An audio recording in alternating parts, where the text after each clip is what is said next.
Moin und herzlich willkommen. Unser heutiges Thema Message Map. Genauer, was du über die Message Map wissen musst. Fangen wir also an. Bevor wir starten, würde ich mich freuen, würdest du einfach mal auf meiner Seite andreasobing.de vorbeischauen. Das ist mein privater Blog.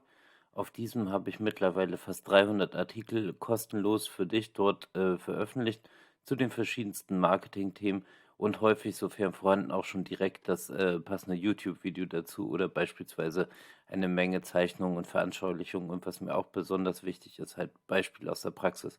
Also schau einfach mal vorbei, ich würde mich freuen. Vielen Dank und wir starten. Was du über die Message Map wissen musst, ist das heutige Thema. Schauen wir uns einmal genau das Ganze an. Wir starten mal am besten hier mit dem Aufbau. Also, die Message Map. Die Message Map holt ja alle Leute an der gleichen Stelle ab. Das ist eine starke Botschaft, die dabei hilft, Aufmerksamkeit zu erregen, in Erinnerung zu bleiben und Käufer zum Handeln zu inspirieren. Die meisten Informationen werden heute ignoriert.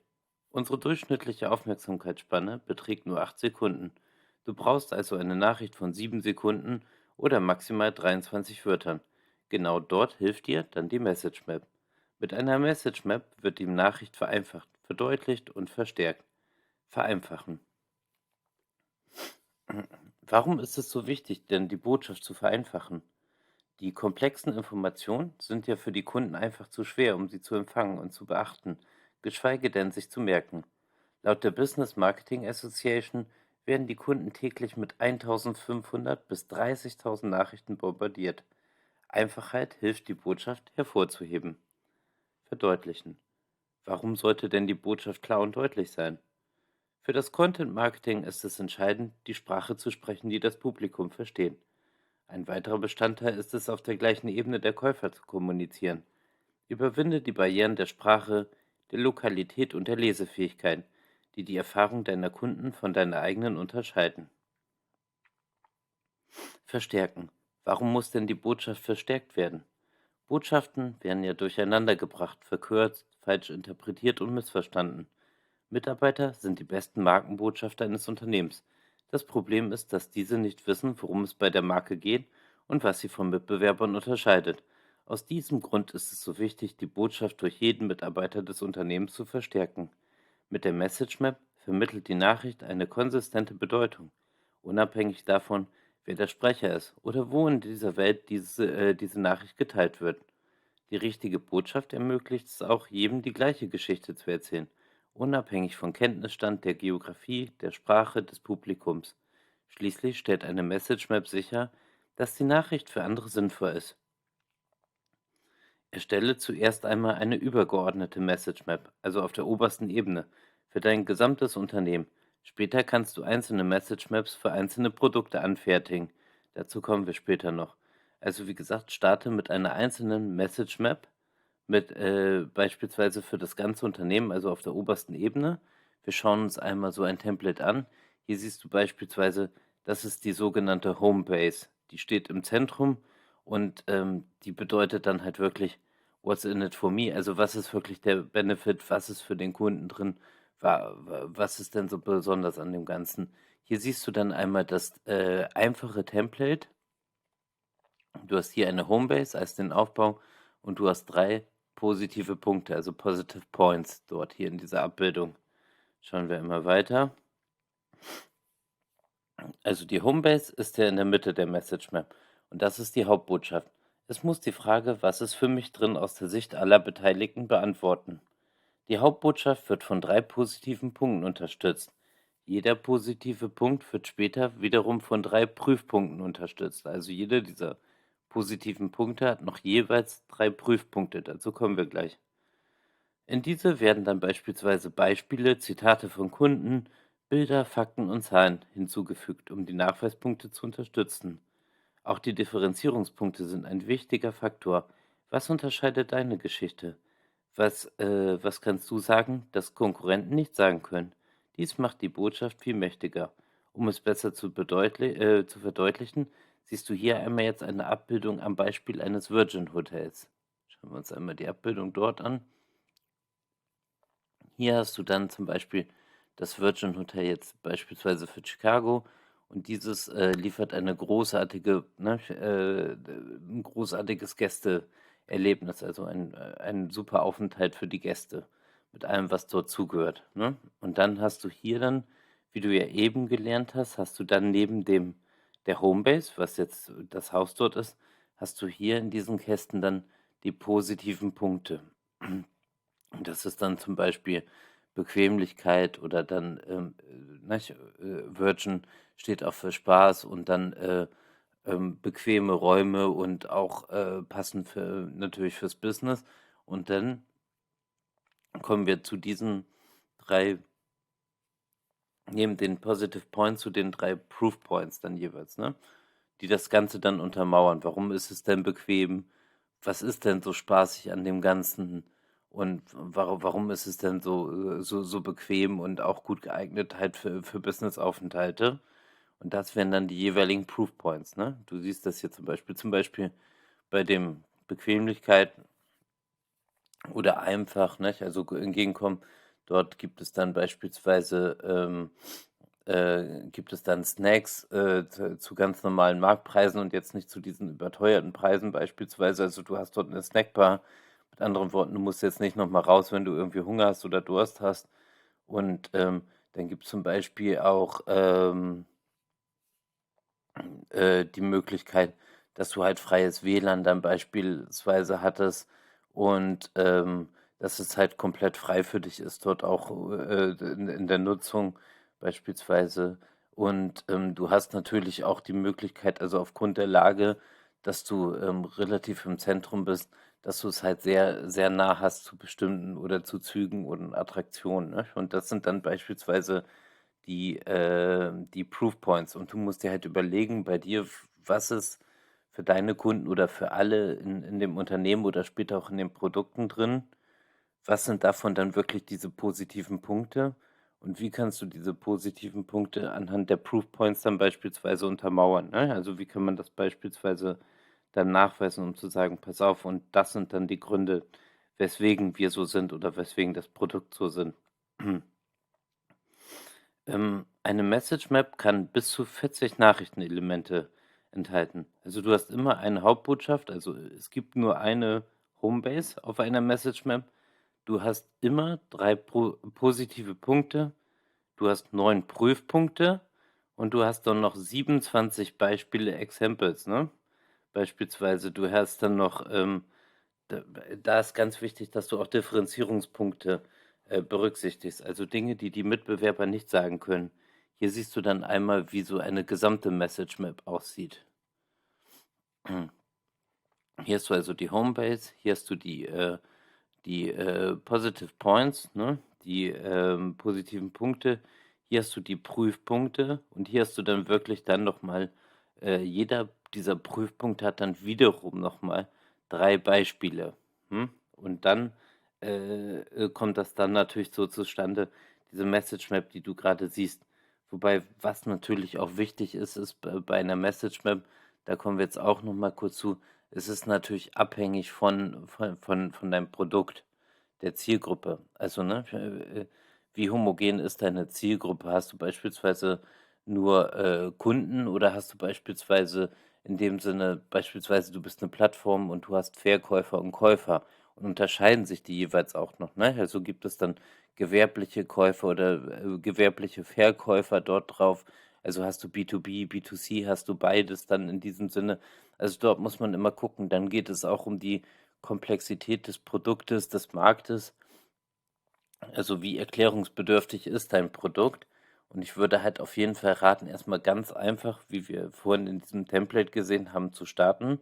Das heißt wirklich nur, dass du in dem ersten Step eine, Homebase dann machst, in diesem Ganzen dann diese positiven Punkte und dann kannst du einmal, anfangen, dafür dann beispielsweise mal so 'n, Proof Point zu machen und auch mal ein 2 Beispiele erstmal dahinter, dass du erstmal nur ein Gefühl für diesen ganzen Aufbau bekommst. Jetzt schauen wir uns noch mal, das Ganze an. Wie gesagt, das ist sehr abhängig. Es gibt eine 7 Sekunden Message Map. Das waren da sind wir noch mal bei der Aufmerksamkeitsspanne und dem Thema. wie schnell und wann du, Dinge vermitteln kannst an Leute. Und hier ist es wirklich so, dass du dann halt ein, sage ich mal, ein sehr einfaches Produkt oder je Produkt oder Produktlinie dann, sage ich mal, sehr einfach das gestrickt hast und das zieht sich dann auch komplett durch, ne? Also, das ist dann in deiner Werbung zu sehen, auf deiner Webseite, auf einer Produktdetailseite. Diese Argumente oder diese Dinge benutzen dann auch Verkäufer im Gespräch im Shop, im Laden beispielsweise. Hier ist es dann schon etwas anspruchsvoller. Hier hast du so die sogenannte Two-Minute-Map. Du siehst jetzt schon, dass du hier, 3 positive Points hast und dann noch mal jeweils diese 3 Proof Points im Gegensatz zu dem Siebener, wo du nur halt mal eben die positiven, Punkte dort hast, nicht? Warum sollten sie das glauben? Also, als Erstes, was ist, drin für sie? Was ist der Benefit, also der Nutzen? Und warum sollten sie dir das glauben jetzt erstmal in dem Sinne? Und dann kommen ja wirklich noch mal die Proof Points, ne? Also, was sind denn die Beweise dafür oder was sind denn die Gründe, die das Ganze untermauern? Und dann am Ende hast du wirklich noch bei einem sehr komplexen Produkt, wenn du beispielsweise alles vereinst und es jetzt beispielsweise für ein Unternehmen für verschiedene Produkte auch machst, hast du dann die 20-Minute Map. Das ist ja das, was wir eben gerade gesehen haben. Dort hast du dann wirklich die Homebase, die positiven Punkte, dann die Proof Points und dahinter dann noch mal wirklich die, Examples, die auch sehr wichtig sind, nicht? Also, was ist dafür beispielsweise wirklich noch mal 'n Beweis, ne? Dass man beispielsweise dann hätte hier, dass man sagt, positiver Punkt beispielsweise könnte sein, wir bieten im Gegensatz zu allen anderen dann eine gesunde Ernährung an. So, und dann könnte es hier beispielsweise sein, 20 verschiedene Müslis zum selber mixen dann, ne, irgendwie am Buffet. Und dann könnte es hier aber sein, keines der Müsli hat irgendwie, beispielsweise Zucker oder es werden nur diese Früchte oder diese Dinge dann wirklich verwendet. Und das könnte man dann hier hinten noch mal wirklich, mit Beispielen, sage ich mal, hinterlegen. Und du siehst auch, dass du dann beispielsweise in deiner Message das Ganze je nach Platz und, sage ich mal, Zeit auch so ein bisschen auffedern kannst, ne? Das ist halt dein direkter Benefit, den du kommunizierst. Dann kannst du 1, 2, 3 Punkte beispielsweise mal hervorheben, in einer etwas kleineren Anzeige oder in einem kurzen irgendwie Commercial. Und dann, wenn du mehr Sendezeit hast oder ein bisschen mehr Platz oder das Ganze halt irgendwie noch ein bisschen ausbauen kannst, dann kannst du halt noch andere Dinge dazunehmen. Und am Ende ist es halt wirklich auch so, da kommen wir jetzt auch noch mal zu so ein bisschen, was die Vorteile denn des Ganzen sind. Also, wie gesagt, du hast eine 7, also eine 7 Sekunden-Map, eine 2 Minuten-Map und eine 20 Minuten-Map. Schauen wir uns jetzt noch mal kurz ein 2 Sachen dazu an. Also, das Problem noch mal bei der Message Map, also warum du das Ganze überhaupt benötigst, ist, das Problem der Aufmerksamkeit erlangen, ne? Also, du hattest ja gelernt, es gibt extrem viele Werbebotschaften und Nachrichten im Laufe des Tages und die ganzen Botschaften und Dinge gehen einfach sage ich mal, für den Empfänger einfach drunter und drüber. Also, es geht einfach unter, dass er diese Dinge gar nicht erfassen kann.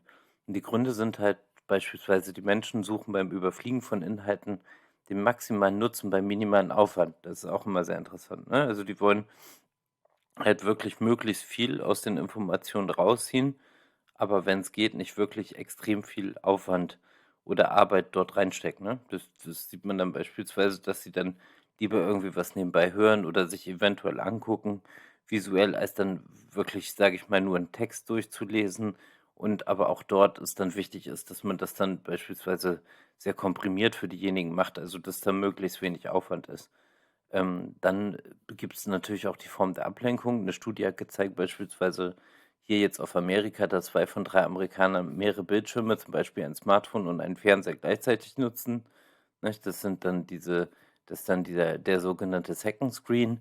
Das heißt, dass, zusätzlich zu deinem Kanal beispielsweise, wo die Botschaft ausgespielt wird, derjenige eventuell aber auch noch von einem anderen, nicht nur Kanal, sondern auch von einem anderen Gerät und deren Kanäle dann abgelenkt ist.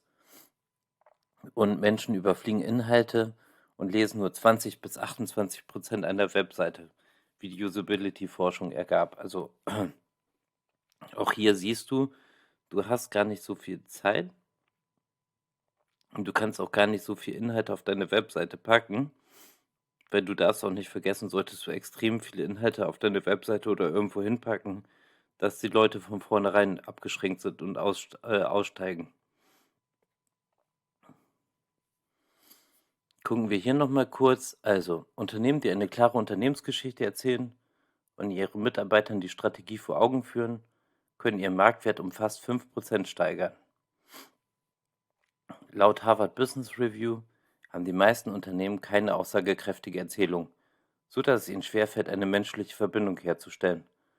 Laut einer Gallup-Studie wissen, und das ist sehr interessant, das merkt man sehr häufig, 2 von 3 Mitarbeitern nicht, was für die Kunden am wichtigsten ist. Das bedeutet, dass die Mitarbeiter nicht wissen, was sie den Kunden sagen sollen. Das heißt aber auch nicht nur, was für die Kunden am wichtigsten ist, sondern wofür auch die Firma und das Produkt beispielsweise stehen.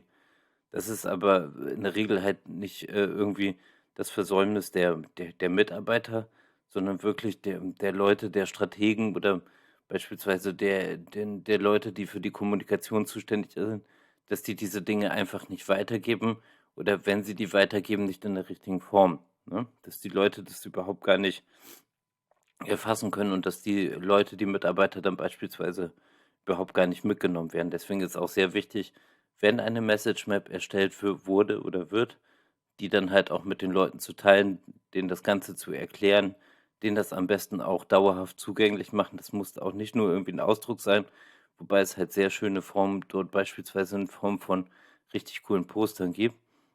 Und hier siehst du auch noch mal, der Hauptgrund für das Verlassen von Websites ist das Fehlen einer Botschaft, ne? Also, da ist einfach so, dass die Leute dann sagen: „Okay, jetzt bin ich hier auf der Seite und hier gibt's einige Informationen, aber was ist denn jetzt wirklich die Botschaft, ne? Wofür steht das Produkt, die Firma?